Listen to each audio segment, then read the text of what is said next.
one thing, first of all, of course, I want to just say thanks to sir, क्योंकि उन्होंने जो कुछ भी मुझे एडवाइस किया, I just listen to him. मेरे केस में सब कुछ माई लम्प वॉज एंटायरली बनाइन, और लेकिन सर ने फिर भी बोला कि ठीक है, लम्प है, इसको क्यों रखना ही, सो इसको हम लोग निकाल देते हैं। और हम लोग ने बहुत सारे टेस्ट किए थे, लेकिन सारे ही टेस्ट में वो बेनाइन था। और जब हमने लम्प रिमूव करा सर ने, और उसको जब बायोप्सी के लिए भेजा, तो उसमें जो है स्टेज 1 का कार्सिनोमा सेल्स डिटेक्ट हुए। और सो आई वॉज़ वेरी लकी, क्योंकि अगर मैं सर की बात नहीं सुनती और सर्जरी नहीं कराती ये सोच के कि नहीं ठीक है, सब बेनाइन है, so that would have been little, I think, aggressive, more aggressive for me in the later stage. So ये मैं सबको, I just want to give a message कि अगर कभी भी लम्प है और अगर डॉक्टर कह रहे हैं कि we should go for a surgery, तो we should definitely listen to him whether it is benign और not, that is the other factor. So this is only thing that I want to say. दूसरा चीज़, मेरी मम्मा को breast cancer था, और sir ने उसी समय हम सब, बिकॉज वी आर 3 सिस्टर्स, तो हमारे लिए एकदम कंपल्सरी किया था कि हमें मेमो कराना है।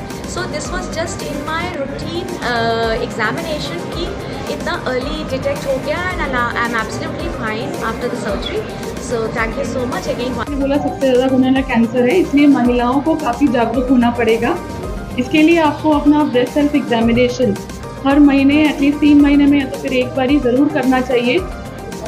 स्तन में कोई भी गांठ हो, चाहे वो दर्द करती हो चाहे वो ना करती हो, अवश्य डॉक्टर को दिखाएं।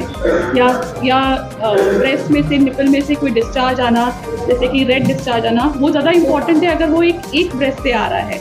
अगर कोई डिस्चार्ज दोनों ब्रेस्ट से आ रहा है, इसका मतलब तब भी आपको दिखाना है। बट अगर सिंगल ब्रेस्ट से आ रहा है और अपने आप आ रहा है कोई जैसा, तो बहुत इंपॉर्टेंट है कि आप तुरंत ही दिखाएं। या यंगेस्ट पेशेंट हमारा 31 साल का था, और ओल्डेस्ट पेशेंट 79 ईयर्स का। इसमें से 13 पेशेंट ऐसे थे जो 40 साल से कम उम्र थे। इसको हम लोग यंग ऑनसेट ब्रेस्ट कैंसर। ये इम्पॉर्टेंट इसलिए कि उनकी और बहुत सारी प्रॉब्लम्स होती हैं, जिसको जैसे फर्टिलिटी प्रिजर्वेशन है, ये सब चीज़ें प्रॉब्लम उनको काउंसलिंग की जाती है, और उनका ओवम को प्रायो फीस किया जाता है अगर वो तैयार है इसके लिए, ताकि आगे वो अपनी फैमिली बढ़ा सके। क्योंकि कीमोथेरेपी से उनका ओवम सारे डिस्ट्रॉय हो जाते हैं, तो उनको फर्टिलिटी उनकी खत्म। कुल मिला के स्टेज 1 कैंसर्स 18 थे, स्टेज 2 55 थे, और स्टेज 3 27। तो मैक्सिमम पेशेंट्स हमारे स्टेज 2 में थे। हमारे 39 पेशेंट्स थे जिन्होंने आउट ऑफ पॉकेट यानी कैश एक्सपेंडिचर किए। 55 पेशेंट्स के पास हेल्थ इंश्योरेंस था, और 6 पेशेंट्स CM फंड की सुविधा से अपना इलाज